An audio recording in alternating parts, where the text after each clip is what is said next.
룻기 3장 16절에서 18절까지입니다.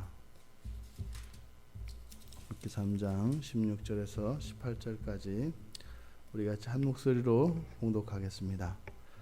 룻이 시어머니에게 가니 그가 이르되 내 딸아 어떻게 되었느냐 하니 룻이 그 사람이 자기에게 행한 것을 다 알리고 이르되 그가 내게 이 보리를 6번 되어주며 이르기를 빈손으로 내 시어머니에게 가지 말라 하더이다 하니라.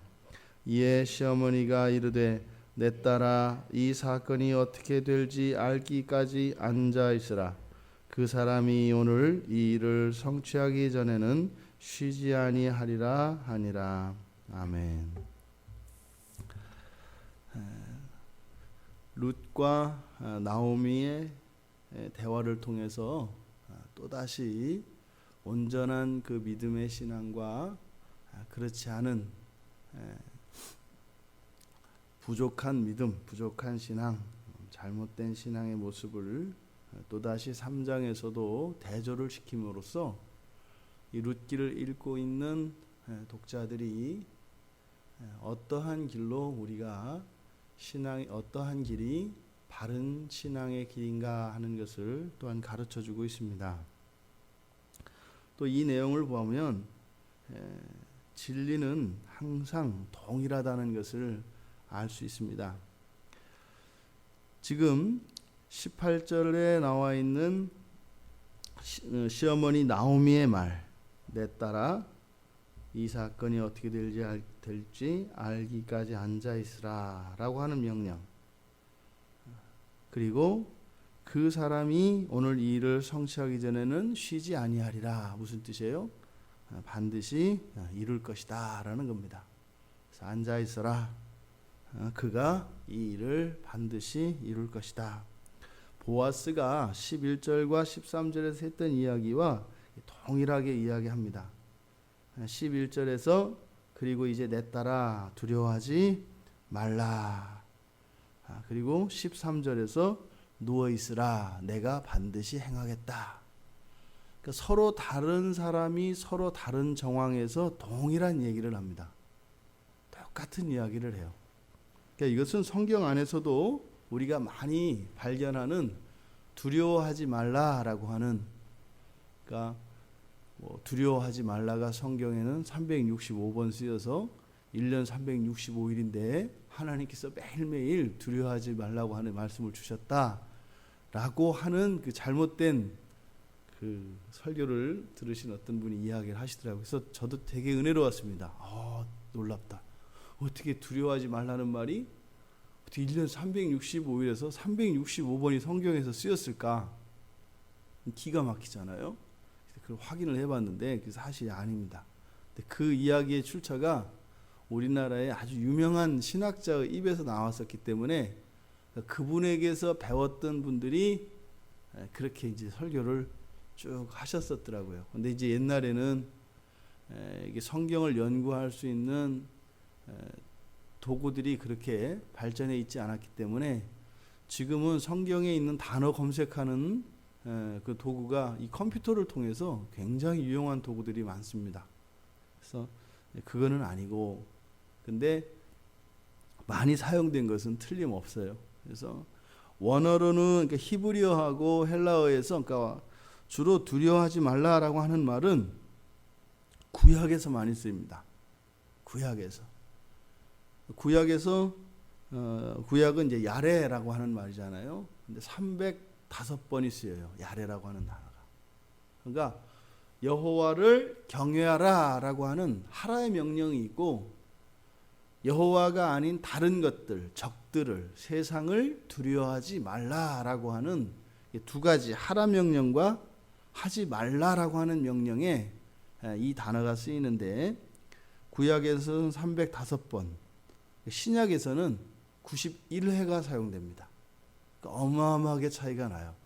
그러니까 신앙생활도 마찬가지예요. 이렇게 보면 구약적 신앙을 가진 사람들은 좀 이렇게 진중하고요, 뭐가 좀 있어 보입니다. 좀 홀리해 보이고요, 오 하는 것 같잖아요. 그러니까 이게 복음 안에 있는 신약적인 기독교, 이 기독교에서 이야기하는 복음적 신앙을 가진 사람들은 좀 가벼운 것 같고 뭐 없는 것 같아요. 그러니까 뭐 두려운 게 없는 거예요. 그런데 정작 그렇게 여호와를 경외하며 어떤 형식과 이런 면에 있어서 무엇이 좀 있는 것 같은 사람들의 마음속에는 두려움이 있어요. 없을 것 같은데 더 있어요. 오히려 겁이 많고 가벼워 보여서 작은 환난이나 이런 것 가운데 벌벌 떨며 숨을 것 같은 사람들이 오히려 세상을 두려워하지 않아요. 묘합니다. 이 두려움, 두려워하라 라고 하는, 두려워하지 말라, 두려워하라 라고 하는 이 명령이 18절과 앞에 있는 보아스의 말 11절과 13절로 보면은 그렇게 병렬되어 있습니다. 똑같이 사용되어집니다. 그래서 18절의 하반절에 쉬지 아니하리라. 이게 내게 행할 것이다 라고 하는 보아스의 말과 일치합니다. 그리고 18절에 앞에 나와 있는 앉아있으라 라고 하는 말이 13절에 누워있어라 기다리라는 말이죠.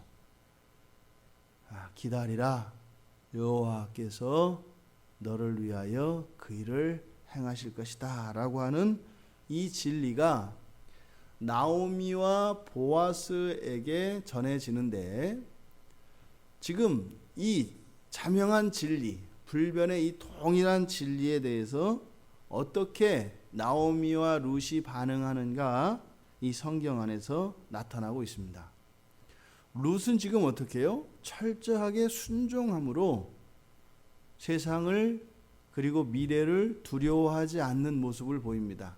그저 단지 룻은 주어진 명령에 따라 말씀을 따라 쫓아서 살아갈 뿐이에요.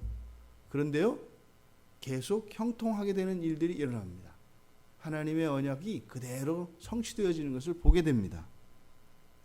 그런데 18절에서 정작 내 딸아 이 사건이 어떻게 될지 알기까지 앉아있어라. 그 사람이 오늘 이 일을 성취하기 전에 쉬지 아니하리라. 반드시 될 것이다 라고 하는 나오미와 17절에 룻을 통해서 하지 말라, 그러니까 빈손으로 물론 가지 말라 하였지만 말라라고 하는 부정명령이 룻을 통해서 보아스의 말이 전해집니다.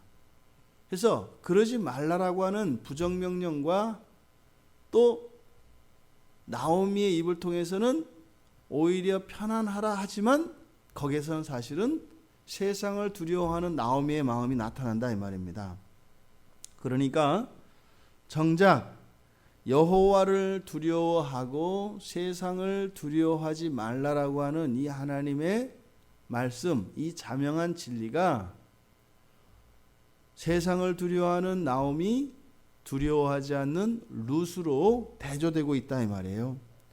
그 증거가 뭐냐면 18절에서 내 딸아 이야기하면서 확신을 합니다.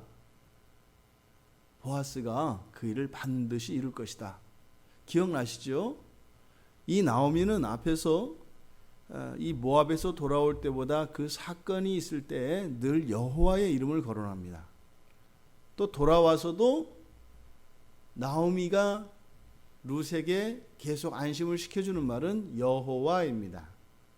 여호와께서 내가 할 일을 알아주실 것이고 여호와께서 복 주시기를 원하고 여호와를 계속 거론을 합니다. 그랬죠? 나오미가 여호와를 믿는 신앙 안에 그 언약 안에 있음을 믿고는 있지만 그가 추구하는 것은 뭐다? 단지 이 현세적인 이 지상에서의 하나님의 언약만을 의지하고 있다. 그러니까 기껏해야 하나님은 누구예요? 자기의 여생을 안전하게 보장해 줄 수 있는 그런 노후 대책에 불과하지 않다 이 말입니다. 나오미에게는 영생에 대한 인식과 영원에 대한 이런 인식이 있지 않습니다. 만약에 이 나오미가 정말로 그 일이 되어질 것에 대해서 미래를 염려하지 말라고 룻에게 이야기를 했다면 지금 18절에서 이야기하는 것과 같은 방식으로 이야기하지 않습니다. 지금 18절에서 나타나는 나오미의 확신, 이것은 누구에게 달려 있어요? 그 사람에게 달려 있습니다. 그 사람이 이 일을 성취할 것이다 라고 하는 보아스에 대한 의지하는 마음으로 가 있다 이 말이에요. 이것은 아직 성취되지 않은 미래에 대한 불안감이 있습니다. 믿기는 믿겠는데 이렇게 한 것으로 보아서 틀림없이 그 보리를 6번 되어서 너한테 보내준 것을 보면 그 보아스의 의지와 그 심중을 정확히 알 수 있고 확신할 수는 있는데, 사람의 일이기 때문에 여호와께서 하는 것과 같은 100%의 믿음은 가질 수 없습니다. 확신 있게 이야기하지만 정작 자신의 마음속에서는 두려움이 있다 이 말입니다. 하지만 이 3장 전체에서 나타났던 룻의 태도는 조금도 그러한 염려가 없습니다. 이미 고향을 떠나 그들의 백성, 그녀의 백성과 또 그들의 신을 버리고 이스라엘의 품으로, 여호와의 품으로 돌아올 때 그녀에게는 자신의 모든 안전에 대한 근거들을 다 버리고 왔습니다. 그랬을 때 여호와께서 자신의 인생과 영혼을 책임져 줄 것을 룻은 믿고 있다 이 말입니다. 지금 나오미와 룻, 정작 진리를 선포하고 있고 언약을 말로 계속 이야기하고 있는 나오미, 그러나 정작 그 말씀의 안전보장과 그 말씀의 혜택을 받고 있지 못한 나오미, 제대로 아는 것 같지 않고 그저 말씀의 순종함으로만 나타내는 이 룻. 우리가 이 나오미의 신앙과 룻의 신앙을 통해서 행함으로 얻는 믿음, 행함으로 얻는 믿음이라야 구원에 이를 수 있다고 하는 이 성경의 결론에 대해서 우리가 한번 다시 점검해 보아야 할 것입니다. 마치 여기에서 나타나는 룻의 신앙은, 룻의 믿음은 말로 하는 것이요 지식으로 하는 자기 확신이라 할 것입니다. 하지만 룻에게서 나타나는 이 신앙의 모습은 순종함으로 그 믿음이 행함으로 일치되어져 있는 그런 신앙의 모습을 보게 됩니다. 우리의 신앙이 이러한 신앙이어야 할 것입니다.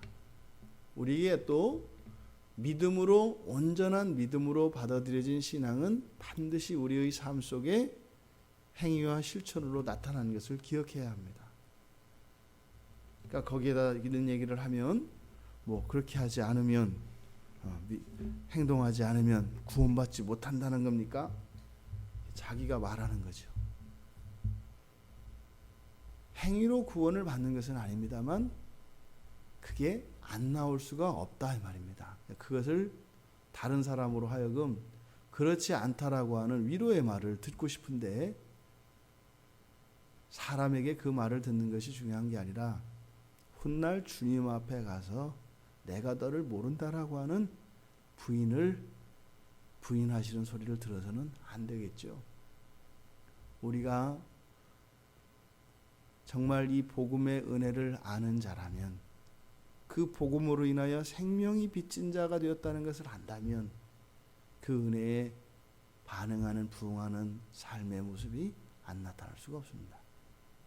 자칫 이 세상이 책이 발명된 이후로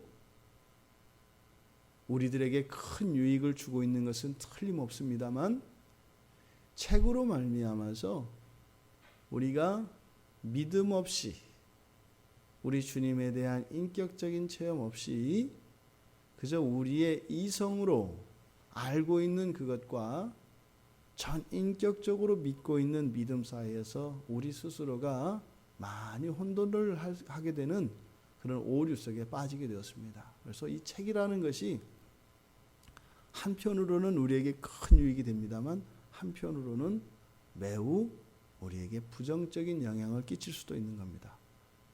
오늘날은 책 본다고 뭐라고 하는 사람 없잖아요.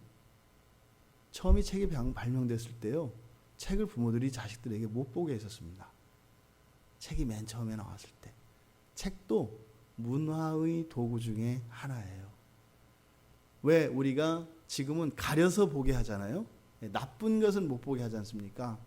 과거에는 책을 많이 보면 안 된다라고 부모들이 자식들에게 가르쳤어요. 왜요? 머리로만 하는 이 간접 경험, 이 문자를 통해서 실제로 그 책 속에 있는 땀과 눈물을 경험하지 않으며 그저 책 속에 있는 다른 사람들의 이야기를 들음으로써 정작 자기 자신이 그런 깨달음으로 얻는 진리가 아니라 다른 사람이 깨달은 그 진리에 대한 이야기를 들음으로써 마치 자기가 그 진리를 깨달은 것과 동일시하는 일이 일어나기 때문입니다. 조심해야 합니다. 진리라는 것은 체득되어지고 깨달아지고 믿음으로 받아들여져야 되는 것이지, 그 내용을 안다고 해서 그 진리를 깨달은 것은 아니기 때문입니다. 이런 일이 우리의 신앙생활 속에서도 많이 나타납니다. 그래서 조심해야 합니다. 지금 이 나오미의 신앙이 그런 것이에요. 나오미는 들어서 하는 신앙입니다. 교육되어져서 하는 신앙입니다. 왜요? 이들은 철저하게 어려서부터 세뇌되어집니다. 계속 말씀들이 가르쳐집니다. 그것이 아직 전인격적인 신앙이 되지 않은 것임을 성경을 통해서 우리는 재차 확인하게 됩니다. 오히려 그런 지식이 현격하게 부족하였던 룻, 하지만 실천적이고 실존적이었던 그녀의 삶을 통해서, 삶과 일치하는 그 믿음을 통해서 참다운 그 언약의 백성이 된 것을 우리는 기억해야 할 것입니다. 진리라는 것은 은혜로 주어지는 것이고, 어제 저녁에도 우리가 계시성에 대해서, 기독교라고 하는 종교는 이 계시 의존적, 그러니까 이 계시에 의해서 이런 진리들이 주어지는 것이다 했을 때, 그것이 하나님의 은혜에 기초한 것이지만 그것은 우리가 아무런 노력 없이 대가 없이 얻어진다는 것은 아닙니다. 진리가 참된 진리가 되어지게 하는 것, 거기에는 이 진리의 말씀을 붙들고 치열하게 분투하는 우리의 삶의 현장이 있어야 합니다. 왜요? 진리는 진리이지만 우리가 진리를 진리로 받아들이지 않아요. 우리가 그것을 직접 경험하지 않으면. 그래서 결코 기독교인들이 다른 어떤 구도의 종교에서 있는 그 구도자들의 삶보다 못하다? 그렇지 않습니다. 아까 신약과 구약을 나눠서 구약에서 오히려 이 두려움이라고 하는, 그리고 형식적인 이런 요소들이 훨씬 많지만, 그리고 신약에서는 그런 것이 없는 것 같지만 훨씬 무게가 더 있습니다. 훨씬 더 진지합니다. 훨씬 더 치열합니다. 하지만 그것이 무엇을 이루기 위함이 아니라 이미 은혜로 이루어진 것을 우리들 안에 자기화하는데 그런 싸움이, 내면의 싸움이 동일하게 필요합니다. 부디 우리들의 이 신앙이 정말 마지막 날에도 불에 타서 없어지지 않는 그런 온전한 신앙이 되기를 원합니다. 그래서 이 룻에게서 나타나는 이런 실존적인 신앙이 우리의 삶 속에 힘이 되어지고 기쁨이 되어지는 이런 일이 있기를 바랍니다. 잠시 기도하겠습니다.